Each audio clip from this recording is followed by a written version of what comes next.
Welcome to Crisis in Perception, where we examine the systems shaping our world one book at a time. When we talk about democratic decline, I think the popular imagination usually conjures these really dramatic images, tanks in the streets. Exactly. Tanks rolling into the Capitol, a coup d'etat, or maybe some kind of immediate massive economic collapse. Sudden cataclysm. Right. But the reality of modern democratic erosion is often far more subtle than that. It's gradual, it's insidious, and it's deeply, deeply cultural. It doesn't start with a bang. No. It begins not with military force, but with a quiet yet completely systemic collapse of a shared reality. Today, we are undertaking a deep dive into the forces that make democracy so fragile. We're going to be focusing specifically on the elite dynamics and cultural shifts described in Anne Applebaum's really essential work, Twilight of Democracy, The Seductive Lure of Authoritarianism. And this book, it offers a critical and I think often uncomfortable diagnosis. Very uncomfortable. It looks at why the intellectual and political class, I mean, the very people who built the post-Cold War world, are now in many cases actively dismantling it. Our mission in this deep dive is to look far beyond just simple electoral outcomes. We want to examine the underlying systems of belief, the emotional incentives, and the specific social dynamics that make illiberalism so attractive to so many influential people. Right. We're focusing on the mechanics of perception and power that enable this transition. Exactly. To show you that the decline of democracy is fundamentally a cultural and a psychological process long before it ever becomes a legal or a military one. Okay, so let's set the stage a bit. We should probably introduce the author. We should. Anne Applebaum is a Pulitzer Prize-winning historian and journalist. She's known for these exhaustive and, frankly, often chilling accounts of 20th century totalitarianism.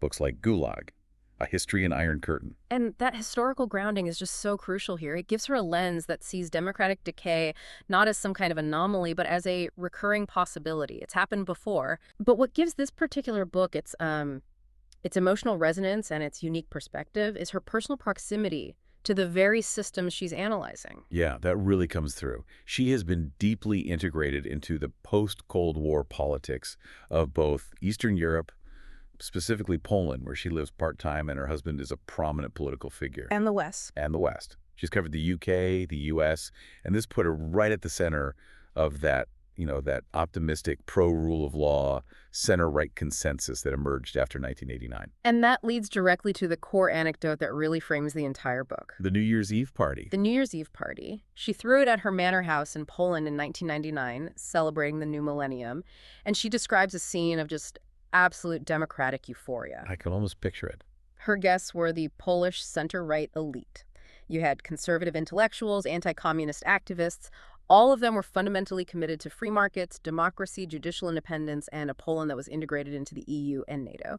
They genuinely believed they had won history. That sense of finality, that democracy was just the default setting now.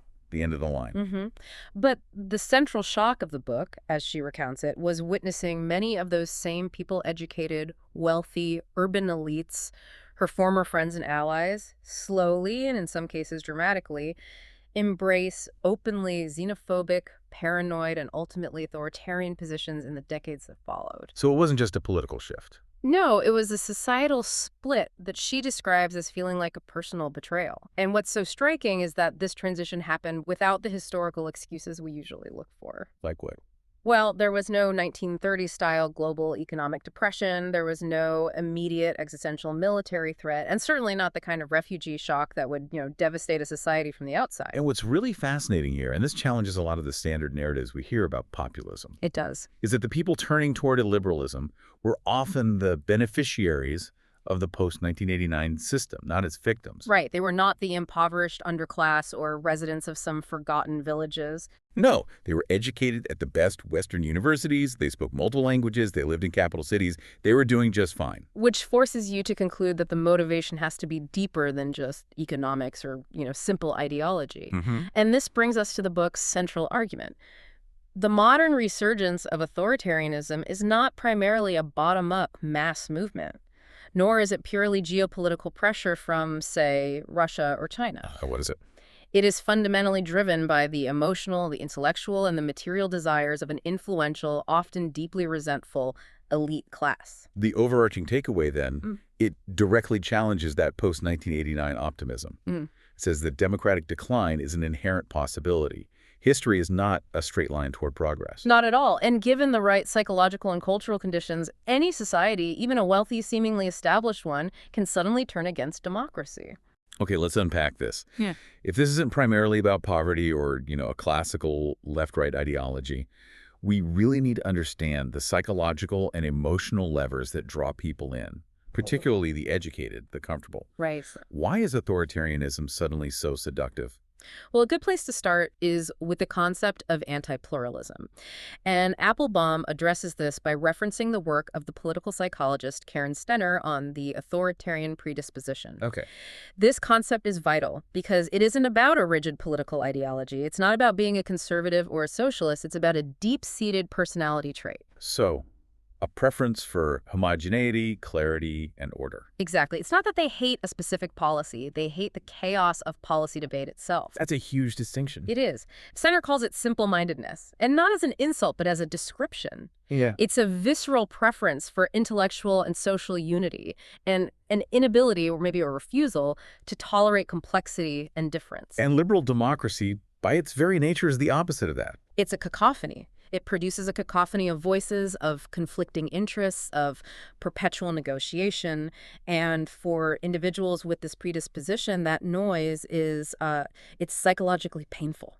So if they're suddenly faced with an onslaught of diversity, and that could be diversity of opinions, demographics, cultural experiences, they don't just feel disagreement. They feel anger. They feel threatened. Absolutely. The stronger the dissonance or the complexity they perceive, the angrier they become.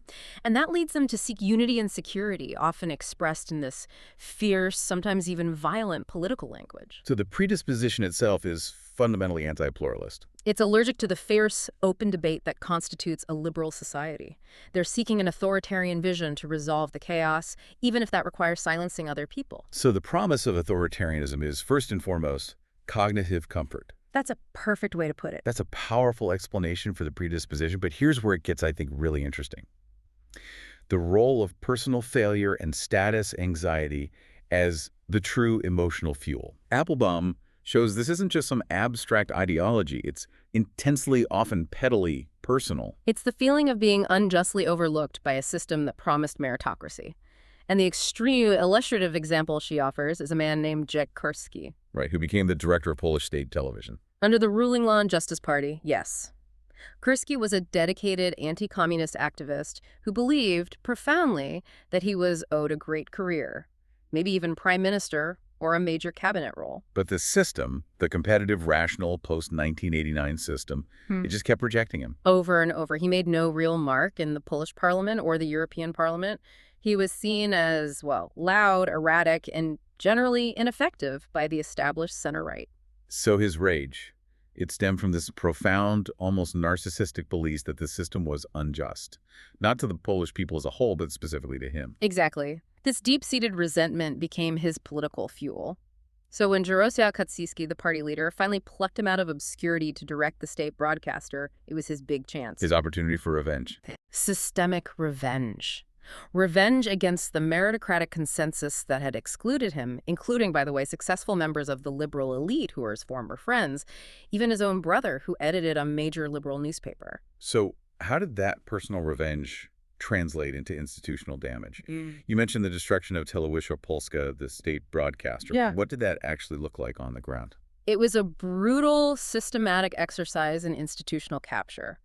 Almost immediately, he fired professional, nonpartisan journalists en masse. Just gone. Gone. And he replaced them with loyalists, people recruited from the far-right fringes, often based purely on their willingness to conform to the party line. He turned the state broadcaster, which is funded by taxpayers, into a non-stop propaganda machine. I remember the source mentioning the outright dishonesty in the news reports he commissioned. It wasn't subtle. Oh, not at all. They didn't just bias the news, they created these twisted realities. Applebaum recounts manipulated clips of opposition leaders where the footage would suddenly slow down and freeze at an unflattering moment. To imply what? To imply the politician was utterly confused or had nothing coherent to say. It was the raw, unadulterated deployment of state media power for personal and political vendetta. And there's that infamous quote from Kurski. Yes.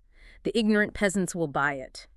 That just encapsulates the cynicism. Yeah. His motive wasn't principle. It was a desire for power and fame that had been denied to him. And he achieved it by destroying the very institutions that represented competitive rationality. That's a disturbing parallel. And it makes me wonder, if personal resentment is the engine, what's the map? What's the vision they're selling? Well, another powerful cultural mechanism the book analyzes is the use of nostalgia, but we need to draw a really sharp line here between two different types. Okay. And this is where the writer Svetlana Boym's distinction is invaluable.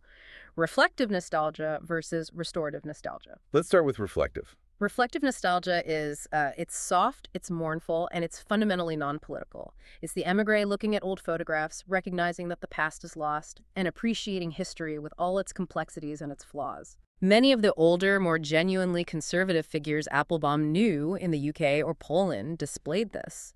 They were wistful for a certain kind of culture, but they accepted modern reality. But the politically dangerous form, that's restorative nostalgia. That is the revolutionary strain.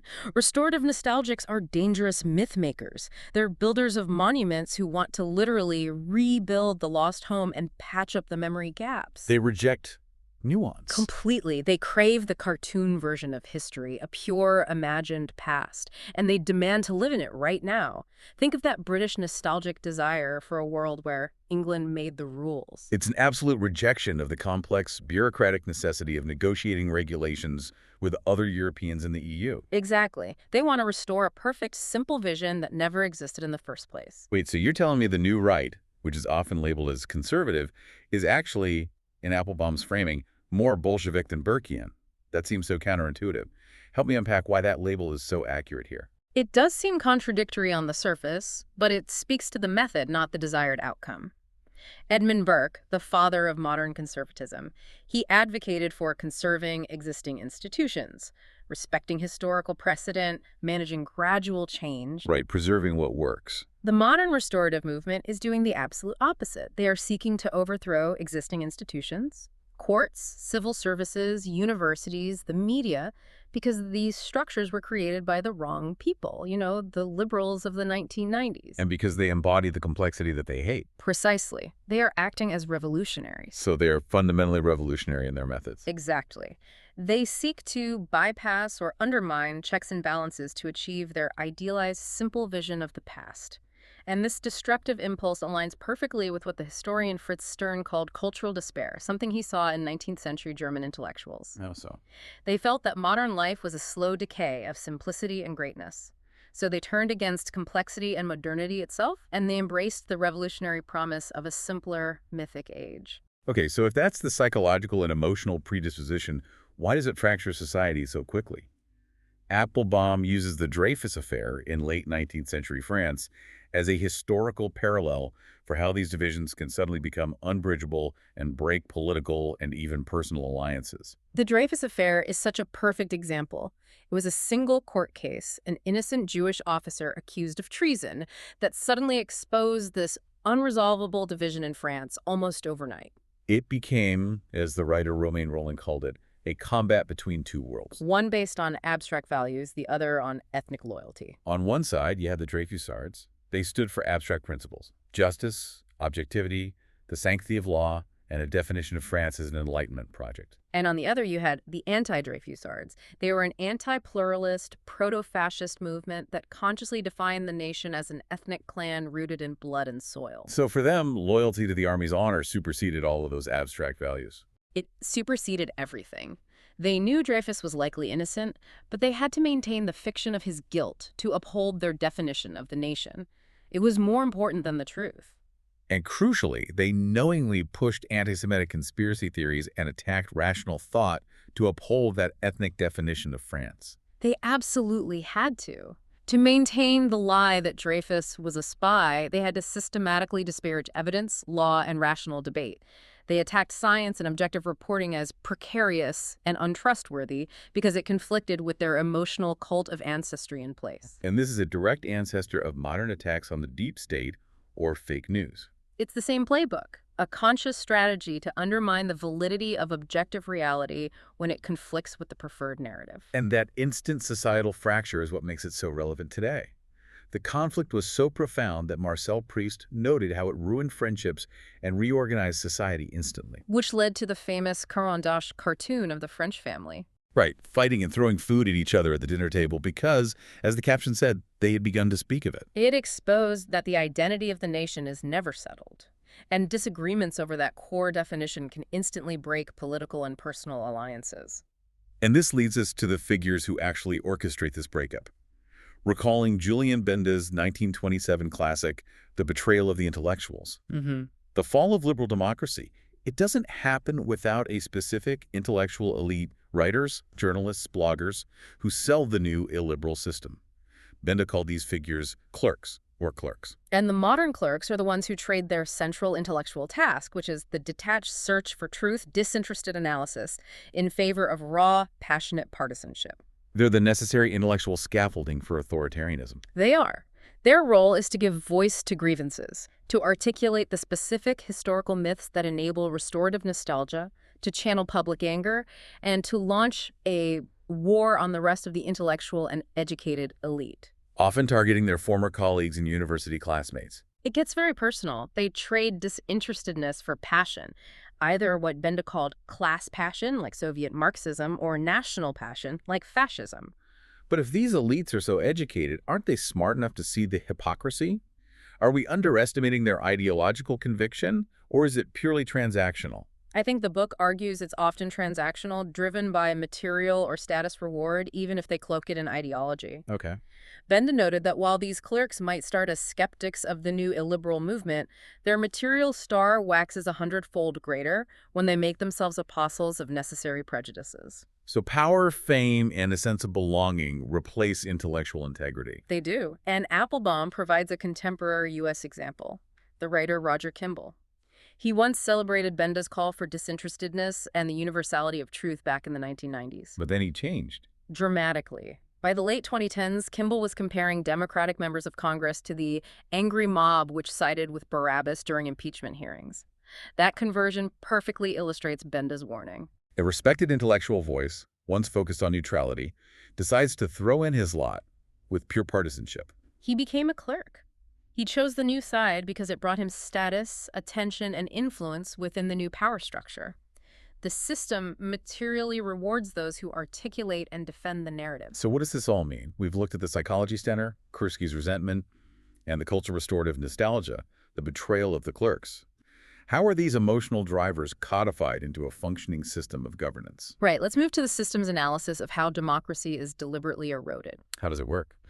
We have to look at the blueprint of the illiberal one-party state.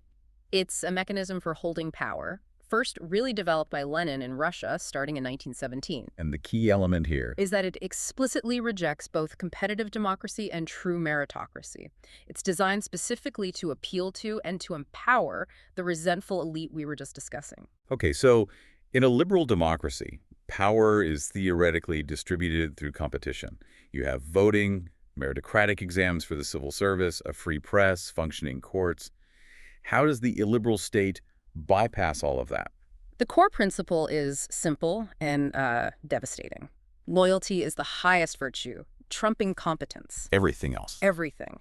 Individuals advance not because of talent or industry or qualifications, but because they conform to party rules and are willing to loudly profess belief in the new system and its lies. This appeals directly to those figures like Kursky, the ones who felt overlooked by the old system. Of course. They can now advance by demonstrating political obedience, a trait they possess in abundance, rather than expertise, which they might lack. Exactly. As Hannah Arendt observed about the worst kind of one-party state, it invariably replaces all first-rate talents with those crackpots and fools whose lack of intelligence and creativity is still the best guarantee of their loyalty. And this model translates immediately into comprehensive institutional capture. So let's look at the mechanics of this capture in Poland under the Law and Justice Party. How quickly and how comprehensively did they purge the institutions? It was incredibly fast. Within months of taking power, they engaged in a purge of immense scale. They fired thousands of civil servants. Thousands. Generals with expensive Western training who had deep institutional knowledge, experienced ambassadors, professional judges. These weren't isolated incidents. It was a systemic cleansing of anyone who owed their position to merit, expertise, or the previous regime. And who replaced them? Who fills that vacuum? They were replaced by party hacks, friends, relatives, and those who had been marginalized by the previous competitive system. The example Applebaum provides is unforgettable. A jam maker. Janina Goss, an avid jam maker and a friend of the party leader, Jerzy Kaczyński. She was named to the board of directors of Polska Grupa Energetyczna, the largest power company in Poland. And her qualifications were? She had zero relevant experience. Her qualification was loyalty. That sounds like outright corruption and nepotism, but the system manages to positively spin it. It's ideologically justified as the end of meritocracy, a system that supposedly favored foreigners or self-serving liberals, and the triumphant ascent of true patriots, or the better sort of Pole. And the elite incentives shift completely. The clerks and the loyalists, they defend the regime's corruption and dishonesty precisely because they are protected and rewarded by it. They receive lucrative contracts, seats on state company boards, and protection from criminal or fraud accusations. Like Viktor Orban's son-in-law in Hungary. A perfect example. His EU fraud investigation was conveniently dropped by the Hungarian state. The logic becomes cyclical. It does. If you believe that only your party deserves to rule because you are the true nation, then destroying independent courts and media to ensure you stay in power is justified as a patriotic duty. This cynicism, this moral equivalence, is essential for keeping the machine running.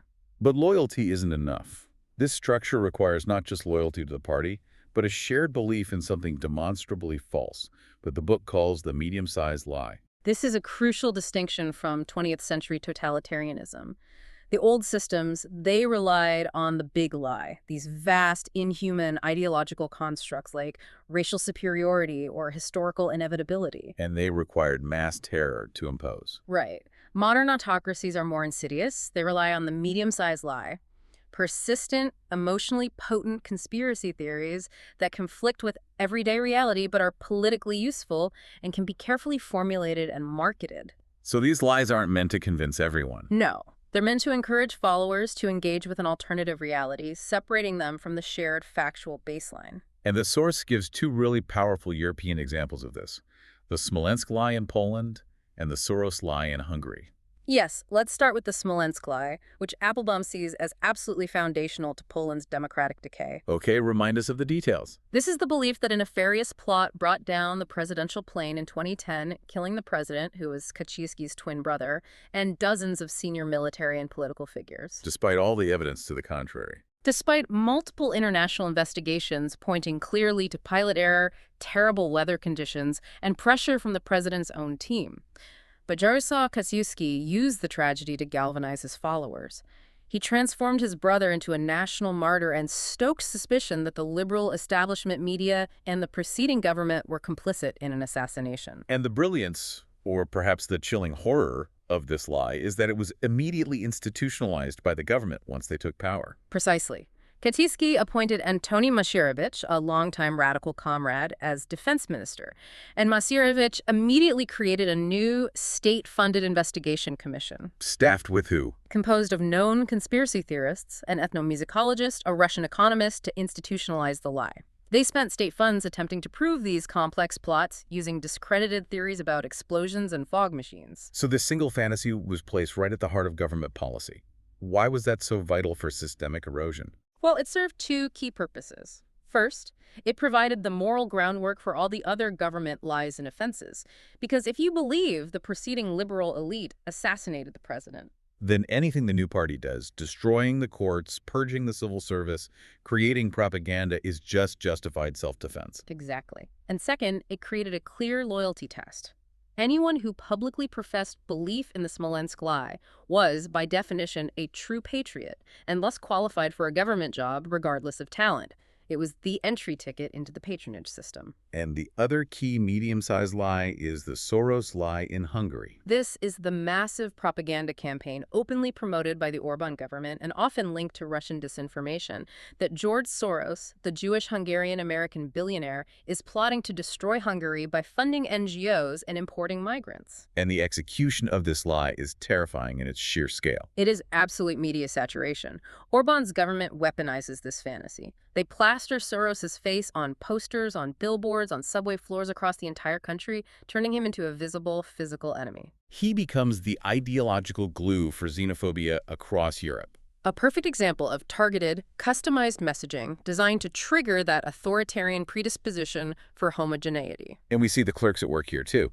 Maria Schmidt, a respected Hungarian historian who was previously an anti-communist dissident, Right. now directs the state-funded House of Terror Museum, and she uses her position and her media outlets to relentlessly propagate this lie, attacking NGOs and equating liberal opposition figures with the Islamic State. She has traded sincerity for power, perfectly recalling Benda's compromised intellectuals. She understands that by promoting the Soros lie, she secures her position and her resources while simultaneously validating the regime's anti-pluralist agenda. This is how the system rewards belief over truth. It makes the lie itself an engine of state power. So transition here. These illiberal systems are just massively amplified and fed by our modern information environment. This creates a completely new challenge for democratic discourse, which really relies on a single shared reality. The problem begins with the very design of our information ecosystems. Applebaum points out that social media algorithms are inherently not neutral. They're designed to maximize engagement, and tragically, they reward outrage. They favor emotions like anger, fear, and resentment. Because those feelings keep users online and clicking. So the mechanics of the platform accelerate the psychological drivers we discussed earlier.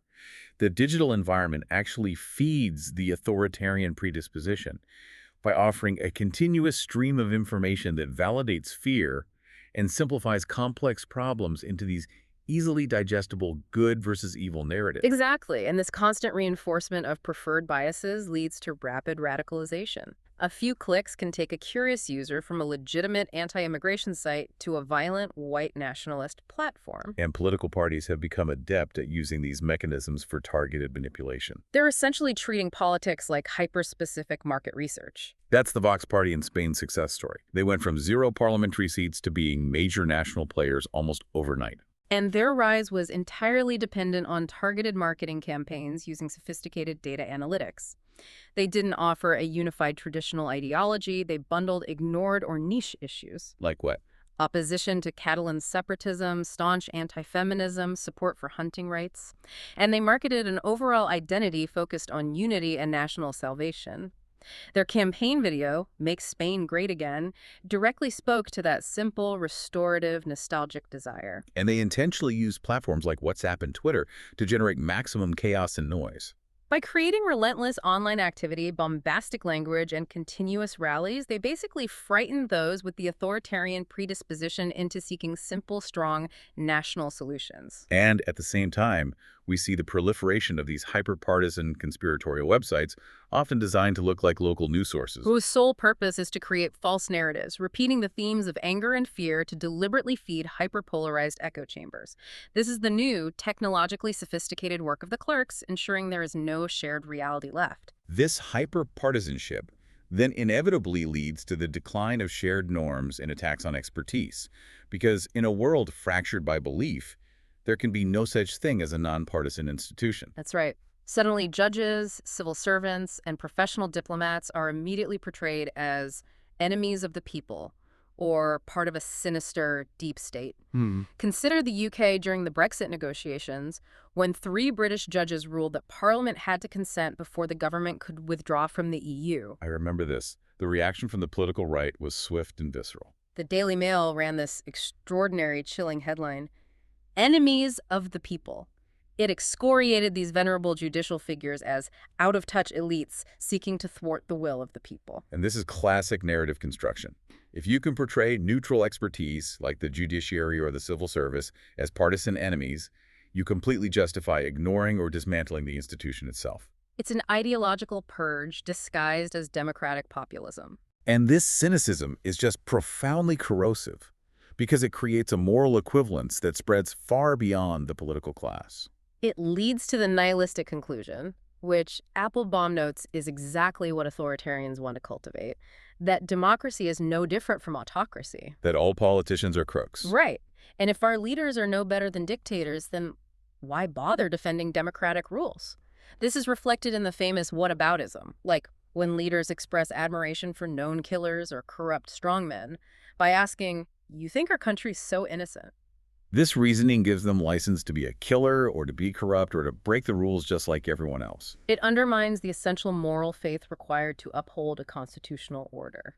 And the British example of the institutional pushback against a no-deal Brexit showed just how quickly democratic rules became negotiable under pressure from that restorative nostalgia. The Brexiteers were furious that Parliament fought back, that it used legal tactics and existing checks and balances to prevent a chaotic outcome. So after Boris Johnson won a commanding majority in 2019, His administration, advised by Dominic Cummings, immediately looked to restructure the Constitution, Parliament, and the civil service. They even publicly advertised for misfits and weirdos to ensure that opposition could never thwart their will again. that revolutionary impulse, fueled by a cynical disdain for existing institutions, just shows how fragile democratic habits really are when they're tested by a strong executive. And the ultimate test of that fragility came with the sudden global shock of the COVID-19 pandemic. A true crisis. The pandemic demonstrated that fear of death quickly leads to a profound acceptance of state expansion and a loss of freedom, even if the measures implemented are chaotic or ineffective. Like the Polish border closure. For example, Polish authorities made the unplanned decision to close borders in 2020. It caused massive chaos for citizens and truck drivers, but the measure was immensely popular simply because it demonstrated that the state was doing something strong. And authoritarians quickly seized that opportunity to consolidate power, often using the health crisis as a cover. Viktor Orban, in Hungary, used the declared state of emergency to rule by decree. He even jailed journalists who criticized the government's response. So these weren't necessary public health measures. No, they were explicitly used to shut down debate, silence critics, and institutionalize emergency power. And this confirmed that the intellectual ground had been successfully prepared by the clerks. How so? Because when a genuine crisis hits, the public, already accustomed to simple answers and suspicious of expertise, is ready to sacrifice liberty for the promise of simple, strong solutions. Okay, so we spent a lot of time analyzing these systems through the lens of Twilight of Democracy. Let's briefly situate the book within the broader crisis and perception themes that we often explore on the channel. Sure. The book is, first and foremost, a masterclass in perception management. It meticulously details the sophisticated crafting of alternative realities. The medium-sized lies. Exactly. The medium-sized lies, like Smolensk and Soros, and the customized online memes. These narratives are designed to override objective fact and scientific evidence, mirroring the anti-Dreyfusard's conscious attack on science, simply because it conflicted with their emotional, ethnic cult of the nation. Secondly, this entire conflict over democracy is, fundamentally, a study in elite narrative construction. The war isn't between the poor and the rich. No. It's a war between competing elites over the very definition of the nation. Whether it's an abstract set of rational, pluralist ideals or an ethnic clan rooted in blood and soil, driven by restorative nostalgia, the winner gets to define the structure of reality. And thirdly, the illiberal state is a material system that rewards belief over truth. It's a comprehensive patronage system. Those who publicly profess belief in the medium-sized lie and demonstrate unwavering loyalty are materially rewarded with power, wealth, and protection from prosecution. So the structure ensures that the system relentlessly reinforces the false narrative from the top down, making honesty a financial and social liability. And finally, we see the complete collapse of shared reality. The intentional creation of hyperpolarized online echo chambers, often fed by partisan websites, means there is no longer a single national conversation or an agreed-upon set of facts. The public debate just fractures into multiple angry realities, and that leads to the very chaos that fuels the authoritarian predisposition for simplicity. As we wrap up this deep dive, Twilight of Democracy forces us to abandon that complacent belief in the end of history. It does. We have to recognize the inherent instability in democratic life. History is circular. No political victory is permanent. And the argument about who gets to rule is never, ever over. And if we understand that vulnerability, we can perhaps resist it. We learn that the primary attraction of these illiberal systems, even without coercion, is purely emotional. It's the promise of unity and simplicity. It offers a psychological release from the exhausting cacophony, the conflict, the nuance, and the relentless demands of liberal debate. And this preference for simplicity is eternal. And it is what makes people, especially high-status individuals who feel perpetually anxious or overlooked, so vulnerable to the lies that promise easy, total answers. The antidote to this psychological vulnerability isn't a single political platform, but something more fundamental, something the Italian writer Ignazio Siloni called the choice of comrades.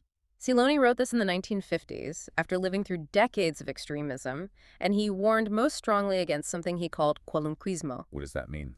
It's an Italian term that describes a kind of political nihilism or fatalistic skepticism, the apathy that concludes all politicians are crooks or you can't believe anything, so why even try? And that fatalistic skepticism, that cynicism, is the ideal fuel for authoritarians. It is, because if nothing matters, then you accept being ruled by the strongest. So Siloni's conclusion is that democracy is less about laws, which can be broken or manipulated. And much more about shared norms, a tolerance for complexity, and continuous active effort to choose a side based on principle. The struggle against illiberalism is ethical and emotional long before it is political. He offered no panacea. No easy answers, only the profound need to choose our allies and friends with great care, those who share a commitment to truth and complexity, for only together can we take the next step. He compared us to refugees picking our way through a dark path. The clear, ancient Mediterranean sky is overcast. But the small circle of light remaining enables us at least to see where to place our feet for the next step. We have to resist the temptation to believe that all political failure is equivalent and that all systems are equally corrupt. The only way forward is through active participation, constant effort, and tolerance for the very complexity and diversity that authoritarians seek to eliminate. That tolerance for nuance, Applebaum argues, is the essence of democracy itself. We extend clear credit to Anne Applebaum for this essential analysis in Twilight of Democracy, The Seductive Lure of Authoritarianism. We strongly encourage you to read the book yourself or borrow it from a library. For a shorter visual overview of this topic, see the mini explainer linked in the description. If you enjoy this kind of systems-level analysis, please like, subscribe, and comment with books or topics you'd like us to explore next.